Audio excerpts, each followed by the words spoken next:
well-known family in this region and one of the most well-known families in the entire country. Steelers. His father was U.S. Ambassador to Ireland, and they've been tireless servants of our country and of this region for decades and decades.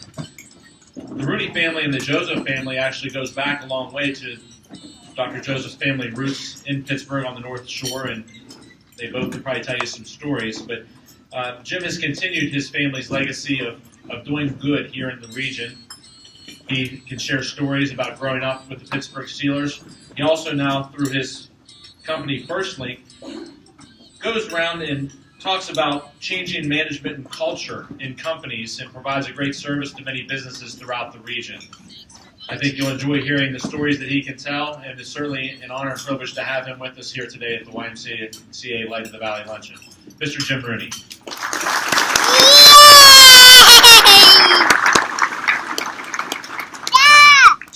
Thank you, Jamie. I want to especially recognize Jamie and his family for what they do with the Steelers, in particular the work they do with the Ronald McDonald House. Every sack we get, they make a donation of $500 to the Ronald McDonald House. But this year with T.J. Watt and Buddy Dupree and James Harrison, we're going to take a lot of money out of their pocket and give it to a great cause. I also want to say a special congratulations to Dan Joseph. I've got to read about him for the last couple weeks, but sitting here with them, with both Dan and Jamie, it's just wonderful that sense of being with good people. But the work that he has done, his commitment to his community, and just that sense of a good, decent person, you know what that's like if you're from this region.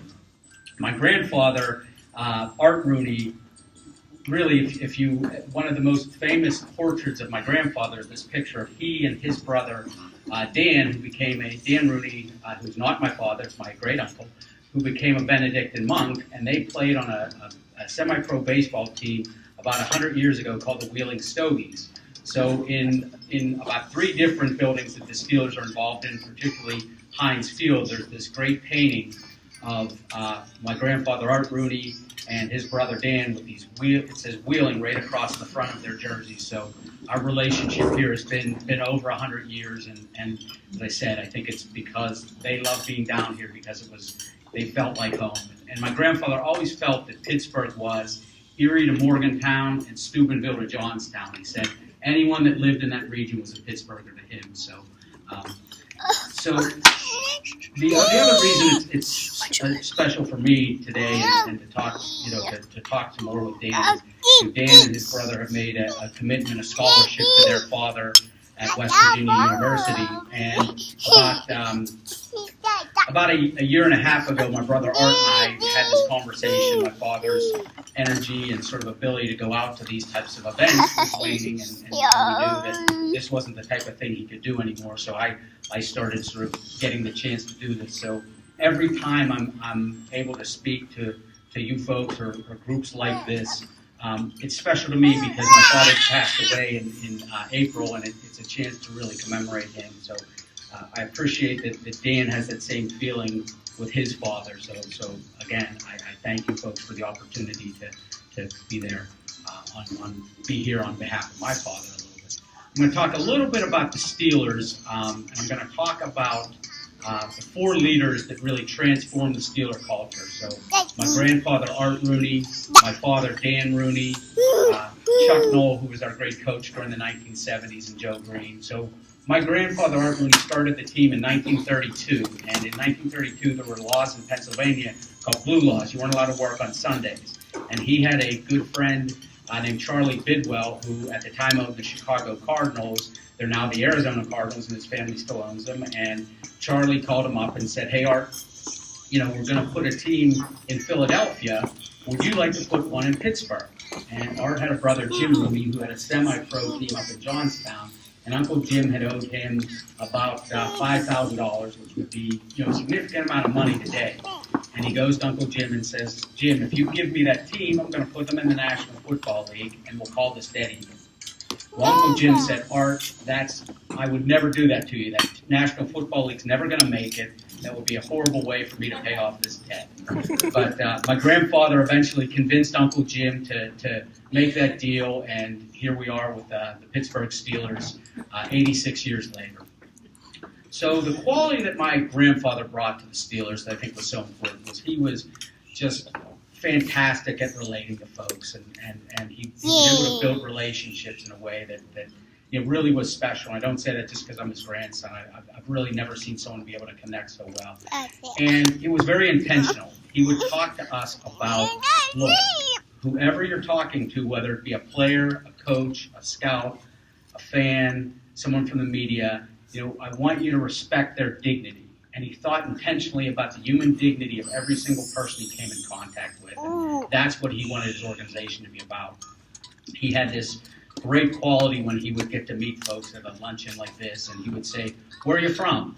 And they would say, "I'm from Wheeling." And he would talk about a baseball player or a boxer or someone from the horse race days that he knew from Wheeling. And within 5 minutes of every conversation he ever had, you would see this change in them, and they were talking about their hometown in a way like they were talking to their best friend. And you just felt this change and this connection. And then he would go home and he would write them a personal note, and he would talk about the story that they told them. And I can't tell you today how many times I have folks come up to me and say, your grandfather wrote my grandmother a note at this YMCA luncheon or at some other event, and how important that was. And I tell this story often. Well, Dan Joseph shows me a picture on his phone today of a note that my grandfather wrote to his mother. So it's sort of amazing and wonderful to be here, but that's who he was. And he brought this quality of authenticity to the Steelers. Unfortunately, we didn't win too much. So my father came in, and he brought stability and continuity. My grandfather was great at starting businesses. He loved being a semi-pro baseball player. He loved barnstorming around the country. But he didn't really think about where we were going in the long term. And my father really started bringing business processes to the Steelers that were effective, that were efficient, that were organized and well planned. And I think the story of my father that to me reminds me of who he was the most and how organized he was. Is he was a pilot, and he landed in Wheeling and in Morgantown all the time. He had a small plane around western Pennsylvania. And so one day he's flying home from training camp, and the power goes out in his cockpit. Thank goodness it's during the time the cell phones were invented, and he calls 911, and they connect him to the tower. And the guy didn't believe it was Dan Rooney, but eventually he convinced him, I have to speak to the tower. He gets to the tower and says, "Look, I'm going to fly around and burn all the gas off, and then I'm going to belly flop this plane." Well, by the time he lands, the media's there, and it's on the news, and he belly flops his plane right on the grass strip between the runways out at Allegheny County Airport. And he goes home, and my mother is crying. And my dad says, "What are you crying for? That was the best landing I've ever had." But he really believed that. He believed if you were organized, and if you planned things well, if you did the things you were supposed to do, that there was no situation you couldn't overcome. And that's what he brought to the Steelers. But we still didn't win much. We became a better organization, but we weren't winning any games. So he hired Chuck Knoll. And Chuck Knoll, if you don't know who Chuck Knoll was, Chuck was our coach in the 70s and 80s. And Chuck took the Steelers from losers to winners. He made us who we are in terms of being a great team. And he did it by being very, very clear, very simple, very straightforward. And he talked about our only goal was to win the Super Bowl championship. And anything else is a distraction. And he brought people on board who were accountable, who really were committed to teamwork in a way that they never were before. He worked on the basics. He kept things focused on what you would need to do fundamentally to win a game, so that was the transformation that we really needed. But the one last piece that made the Steelers something unique was Joe Green. And Joe Green brought that it factor. If you own an iPhone or you go to a store that you really think they're doing a great job, there's that it factor you feel when you're in that organization. And what Joe brought to our locker room was brotherly love. And you don't think about that with a bunch of big, tough men, but Joe really brought this sense of family that you hear folks talk about around the Steelers organization. And there really was this brotherly love between them. And that's the it factor that made our locker room a place that no one wanted to go to, a place where everyone wanted to be part of. So that's sort of the foundation of the Steelers. And they all shared one characteristic that my father would talk about, that we do the right things. And he had a very clear definition of what that was. We aren't out to make the most money. We aren't out to become famous. We're out to do things that at the end of the day, the community is helped more, that the organization is better, that you've helped more people than when you started. And when I think about Dan Joseph and what I've learned about him over the last couple of weeks, that's who he is. He's a true Steeler. The work he's done, as I said, with his father at WVU, the work he and his wife have done with the regatta and for Easter seals, the work that he's done at West Liberty University in bringing science to the community in a way that there's a real commitment, and that's obviously so important to where we're going in the future. And then here, especially the work that he's doing at the YMCA as a board member and making the YMCA stronger. So Dan, I just want to congratulate you. It's a real privilege for me to come down here and get to meet you, to hear stories about our families back on the north side. And I hope everyone has a wonderful day, and congratulations to the YMCA. So thank you folks very much.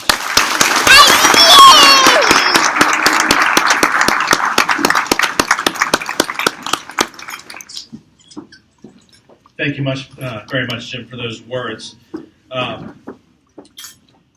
The next part of our program is a video tribute. This is the first time we've done this at the YMCA Light of the Valley Luncheon. It's about a 3 or 4 minute video that has some people that are close to Dr. Joseph that can talk a little bit about him. So we need to move to the side a little bit. You guys can stay where you are, but we've got to move a little bit so that the screen can be set up and you can watch that presentation.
We're just so proud of everything that my dad has done for the community, for us, for our family, for all the extended family, the friends who have become family,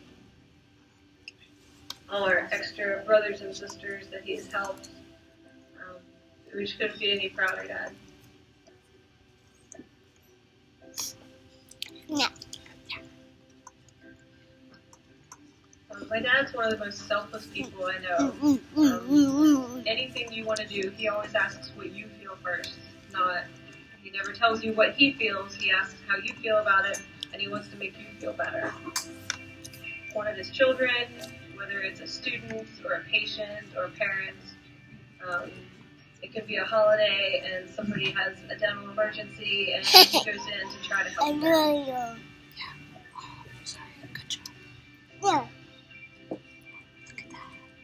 Dan and Debbie started the regatta in Wheeling. It's such an asset to the summer activities and events at the waterfront. It's a huge event, and it benefits so many in our community. It gives folks a really great opportunity to enjoy the waterfront one last time before the end of the summer. The proceeds go to support a huge organization that helps the youth of our community, which is Easter Seals.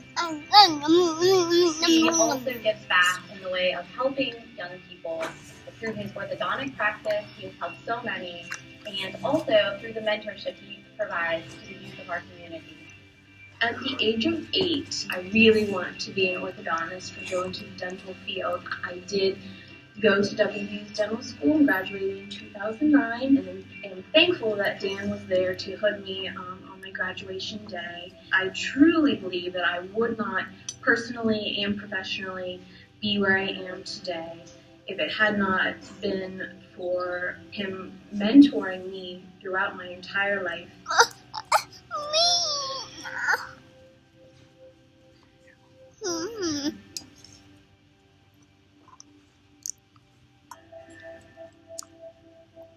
He has helped so many figure out their career paths or their college paths, and he is a truly valuable philanthropist.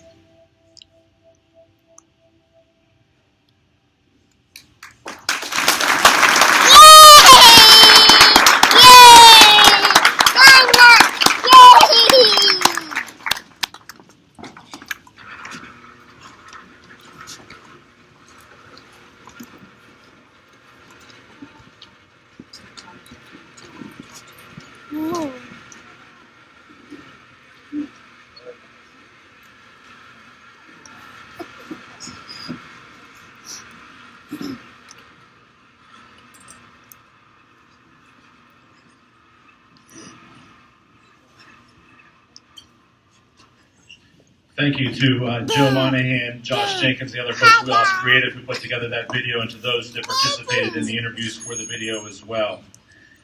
And that gives me a pleasure to introduce the individual who will introduce today's honoree, and that is his brother, Mr. Brian Joe. Thank you. So, as you all know, Dan, he's pretty humble, and he says, make it really short because, he's going to be embarrassed by it. And I said, but rule number 1 is, if you don't want to be embarrassed by an introduction, you don't give the microphone to your brother, right? So Dan was born in Pittsburgh, and I'll come back to that in a minute. He's 1975. He graduated from West Liberty State College. He actually entered dental school after 3 years of college. Graduated with his degree in orthodontics in 1980. He is very active in the Wheeling Dental Society, the West Virginia Dental Association, the American Dental Association, the West Virginia Association of Orthodontists, the Southern Association of Orthodontists, the American Association of Orthodontists, diplomat of the International College of Dentists, and the American College of Dentists. So, aren't you dentists? Don't you get invited to anything else? So Dan's been volunteering at the Ohio County Dental Clinic since the 1980s, and he's received a number of awards. I didn't know of 90% of these till just now. And by the way, 90 is probably the number. From the Southern Association of Orthodontists, he received their Citizenship Award in 2004 and the Orrin Oliver Distinguished Service Award in 2007. He also received the WVU Outstanding Philanthropy Award in 2010. From WVU School of Dentistry, he's the Distinguished Alumnus 2013. He received the Pierre Fouchard Academy Distinguished Dentist Award in 2014. This is tough, isn't it? And I'm enjoying it. He's on West Liberty University's Wall of Fame. Dan's been voted by the local dentists, as one of the top dentists, according to Pittsburgh Magazine, every year since they started it. And I think that's tied back to kids who was born in Pittsburgh, right? So that would be a natural to me. Currently at West Liberty University, he serves on the Foundation Board, the Board of Directors for the Science Fair, the Science Advisory Committee, and previously on the Board of Governors. As Jim mentioned, he's set up two scholarships, one at West Liberty University and one at WVU in honor of our father. And then 12 years ago, Debbie and Dan started the Wheeling Vintage Raceboat Regatta, which is forever changed Labor Day. It certainly has for me. But I think it's changed Labor Day for Wheeling in general. And Dan's a big Steeler fan. I'll just say he is. Now, the biggest news of today, by the way, is as of today, this is Dan and Deb's anniversary. So this keeps us from having to take them to dinner tonight. So 42 years today. I can't believe it's been 42 years. And same person. Yeah, that's. and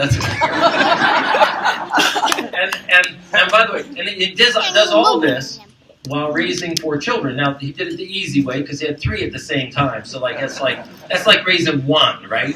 So anyway, and he's got 3 grandchildren, 2 of which are here today, Kylie and Daniel. I don't know where Daniel is. Kylie's right here, and there's Daniel back there by the door.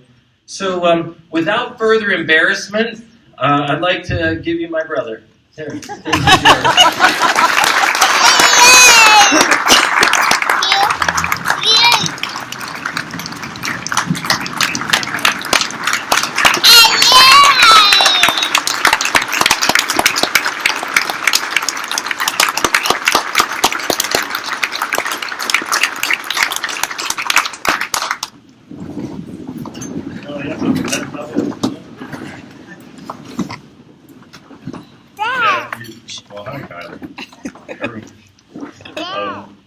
Thanks everyone for coming. This is a great event. It's for a great cause. The Y does so much for so many people. Thanks Jamie, the board, the Y, Adam, wherever you are, I think somewhere. Reverend Cummings, thank you for being here. When they asked the question, when I first found out that I was receiving this award, they said, who would you like to speak and give the invocation? I said, one person in this valley has done probably more for young people than anybody, and that's Reverend Cummings. And we thank you very much.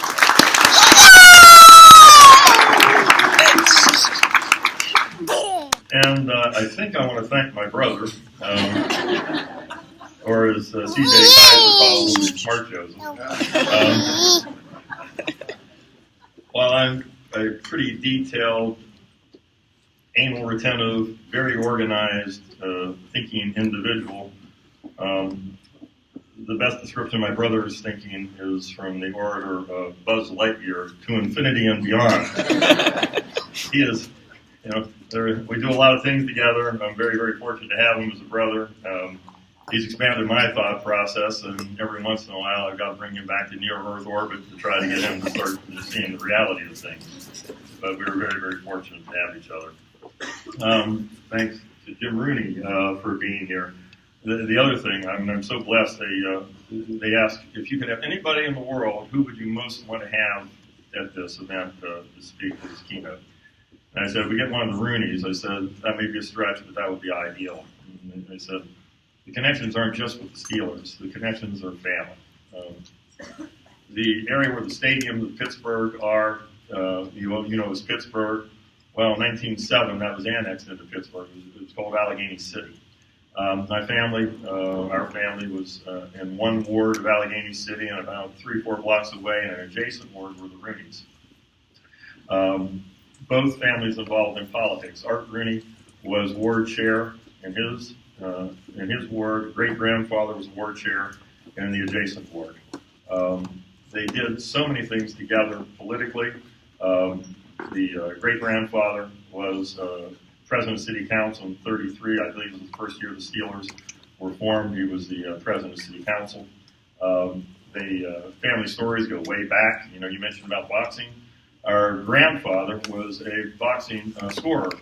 And there was a time when your family, Rooney's were a bunch of boxers, tough guys, good guys, tough guys. One of the brothers lost a match, and my grandfather was one of the scorers. And one of the brothers came across the ropes, grabbed my grandfather, and Bart jumped in the way and swung apart and said, we lost this fair and square. We lost the bout. Sam's fair. You know he's fair. Leave him alone. And that's just, there are all kinds of stories. Art would stop over at the grandparents' house, drop tickets off, said, hey, their grandmother's name was Almara, and they said, Al, would you leave these for Sam? See if he can go give them to some of the boys, the guys like it when they have people in the stands. And so, those are just, I mean, there was just story after story after story. And just to be able to connect with one of the Rooney family, because we spent, you know, I've lived my whole life down here, but basically the stories we had sitting there, you know, just talking about all the Pittsburgh and how things developed around Pittsburgh, and particularly the north side, is quite fascinating. I was born in Pittsburgh. What had happened was our parents' father was stationed in Japan during the Korean War. They barely got back to this country before I was born in Shadyside Hospital in Pittsburgh, or my kids will be happy to tell you that I was made in Japan of American parts. Brian and I grew up, had a pretty ideal childhood, despite the fact that when I was in 8th grade, he was taller and he was in 5th grade. But we had great parents, set tremendous examples for us. One of the things Dad always taught us was always give back more than you take. Life is made up of givers and takers. Don't ever be a taker. Things changed just before I graduated from high school when our dad got terminally ill. He was diagnosed with cancer. I was planning on going to West Virginia Wesleyan College. And what I didn't know was there was a secret plan set up with Dr. Clyde Campbell, wherever there he is. And my dad said, hey, I'm not going to make it. Will you take care of my kids? As a result of that, both Brian and I ended up in West Liberty. He took good care of us. We, anytime anyone says, why is he giving so much for West Liberty? That great man's a reason. Thank you for all you've done for us.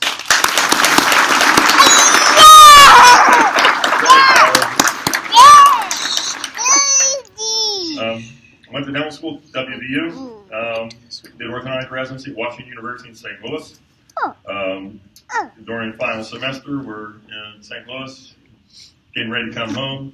My father-in-law, Dr. Joe Vanio, down in town, got a massive coronary into I have probably the unique distinction of being the only guy probably in the country who sold 2 dental practices before he started one. That's the bad part. The good part is we've been able to take that experiences that we got, and for 7 or 8 times now we've been able to help others that have been in our circumstances. The bad things, we had a situation with our buddy Joey Palmer, who died here after working out the Y, and very involved with the Y, and you guys doing an event for Joey. And we were fortunate enough that as soon as we got the call, went over to the hospital, and Joey had not passed at that point. We were able to keep his practice open with a young lady who had been a patient of mine. And Stephanie Young is doing phenomenal work out there. And so we've been able to take, you learn more from your bad experiences than your good, and being able to take what we learned to help others is just, it's very gratifying. Through the college years and so on, and to this day, there was another person who's a rock. Dr. Thomas L. Thomas, better known in the family as Uncle Tom,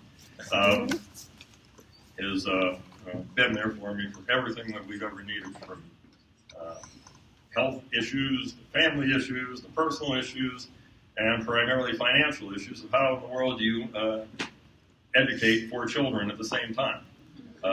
And so if it weren't for Uncle Tom, a lot of this would have been impossible. And Brian and I know that Uncle Tom counsels on one end, Aunt Ann, his wife, with us today. Aunt Ann and our mother were like this. Our mother was one of the greatest people you'd ever want to know, and if it weren't for these connections, they treated us like their own children. And thank you very, very much for all you've done for us. We wouldn't be here today if it weren't for you. Warren for you, Dr. Campbell. Thank you.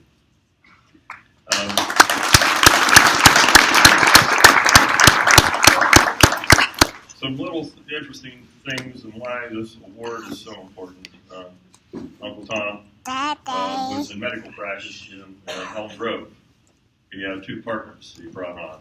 One was Don Hoffreiter, the other was Lee Jones. And this award really means a lot because of the connection to the family. He and Lee Jones were very tight, and we still very close with the family.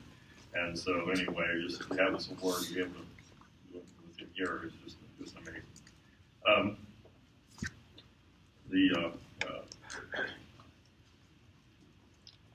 When we started our practice, second year in practice, we had our first daughter, Kristen, who you saw in the video here, and we had trouble getting pregnant the first time, so Debbie said, we better get moving, try to have another baby. So sure enough, we started, and basically we hit the jackpot. We got another baby coming, except the number was 3. So she had always said, if I could have the ideal family, we'd be like Uncle Tom and Aunt Ann. We'd have 2 boys and 2 girls. So I call it family planning. We got 2 boys and 2 girls out of this. So, with that, we ended up in a situation where we had to sell our house, had to buy a new car. Nothing was right in our life because everything went topsy-turvy. The other thing that happened is, along the way, Deb was pretty much on her own. She had lost her mother at that point, and there was no relatives on her side close to home. So here you are with 4 kids, and you're on your own. And she's amazing what she was able to do. We had some folks in the community that came and helped us, but it's not an easy thing to do. But we were very, very fortunate. People would say, "Well, you're our heroes," and I always say, we're not. Deb and I would say, we're not the heroes. The heroes are those people who have kids who have childhood illnesses.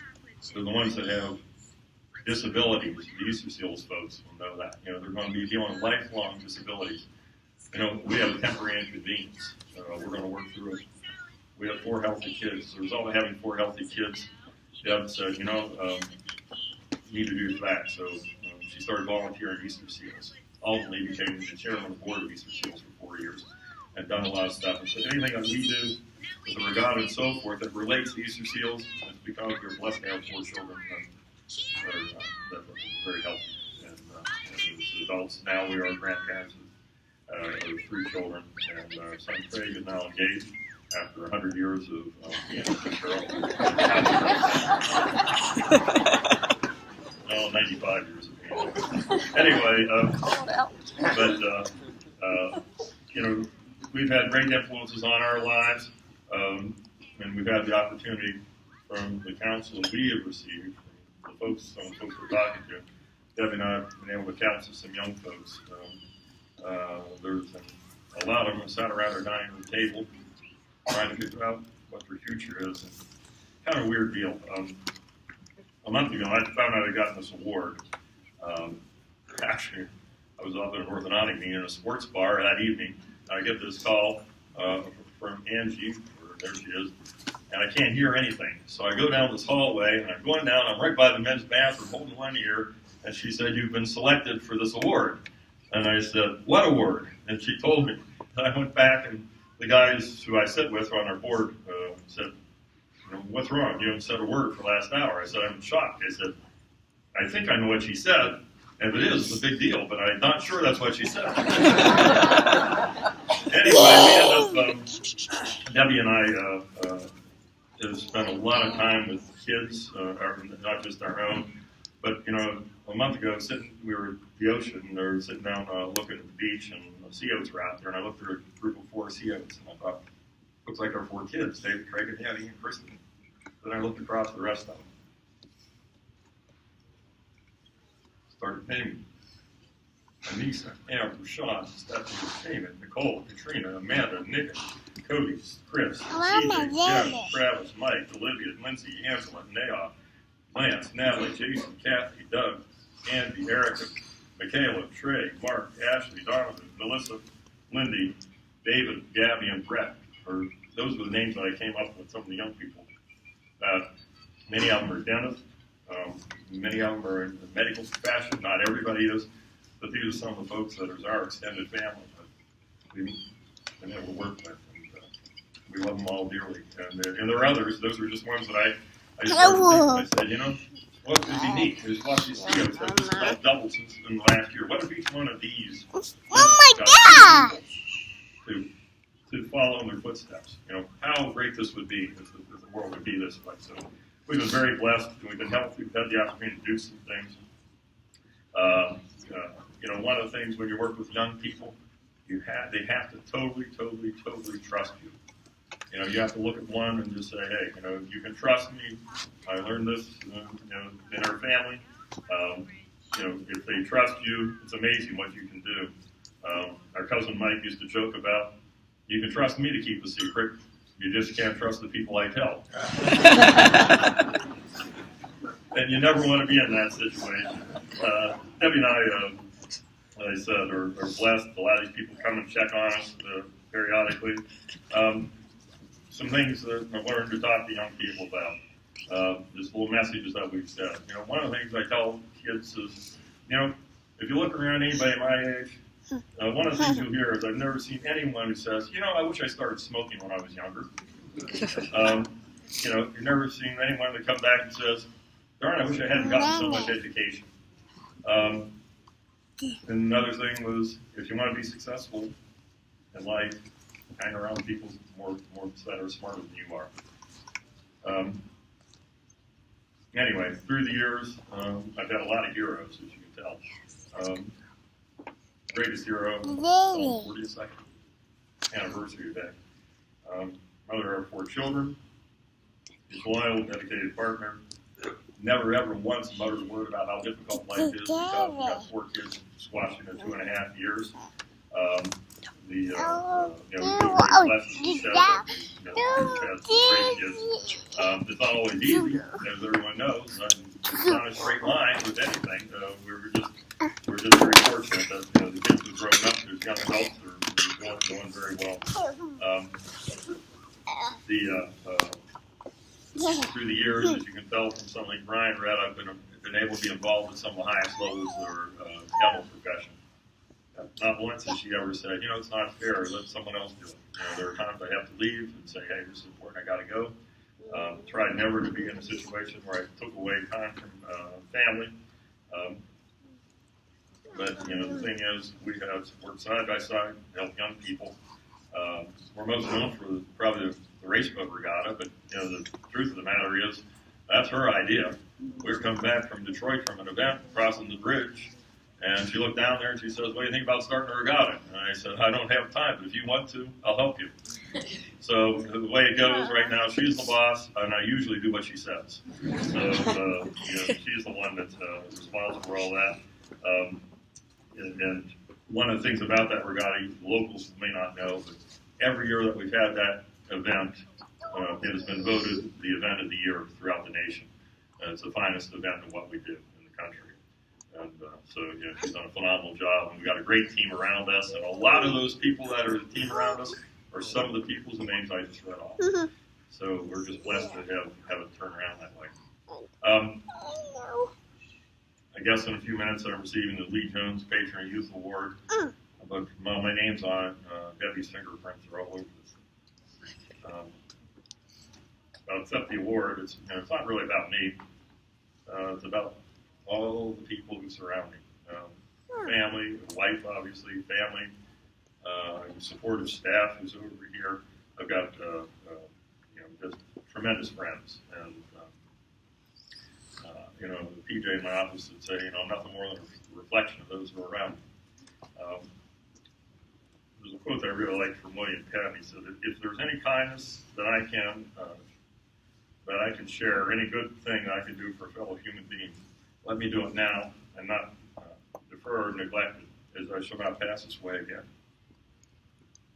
Last thing I just want to say is, of all the kids we've worked with, one thing you always hear is, how can we ever repay you? And I said, it's very simple. Someday, there's going to be a young person that's going to need help. As in these 2 guys' cases, don't ever be too busy to help a young person. Thank you.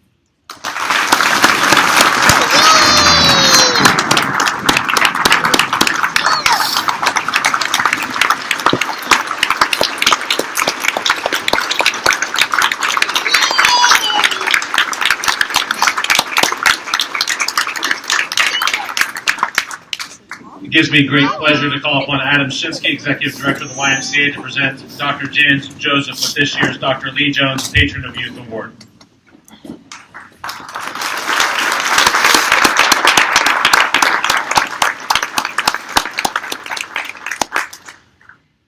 On behalf of the Board of Directors at the YMCA, I'd also like at this time to present a check signifying the proceeds from this year's luncheon to Adam Shinsky in the amount of $52,600.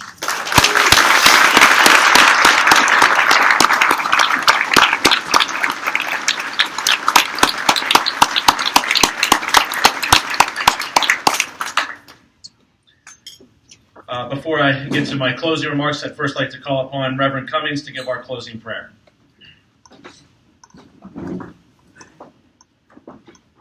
Again, thank you for this opportunity. I do want to just say in 10 seconds that I was watching the film over there, and I have decided, Dr. Joseph, when I grow up, I want to be just like you. If I had enough faith, I would want to grow up and be just like your wife, Debbie. Let us pray. Father, we do thank you for this wonderful occasion. We thank you for the things that have been said and done. And we pray right now, Lord God, that you continue to bless this organization and those who participate in it. And we put it all into your hands, and we look for your power and your grace. In your precious name we pray. Amen. Thank you. I'd like to thank all of you for being here today. The money that we raised through this event would not be possible, obviously, without your presence here today, your sponsorships, your support of the YMCA. And I think now more than ever, when we look around our country and some of the things that are going on, some of the hate we see, some of the violence, some of the tearing apart, that when you look at the YMCA truly is a light. The YMCA is a light in this valley. Because when you go into that facility, or you go out to those fields, and you see that the kids have a place to go. Dr. Lee Jones used to say the YMCA is a good place for all of God's children. And it truly is. And if you go to the YMCA and you see it, you see that all are welcome. It doesn't matter if they're old or young. It doesn't matter if they're male or female. It doesn't matter if they're black or white. Everyone is welcome at the YMCA. And that's part of what makes it such a special place, such a great place. And I think together, everyone in this room, everyone in this community can build a better place, and the YMCA is a great place to start, where we can truly recognize that we all are created equal, and that we can all enjoy life, liberty, and the pursuit of happiness together, one child at a time. Thank you so much for attending this year's event. We hope to see you all again next year at the 12th Annual YMCA Light of the Valley Luncheon. Have a great day.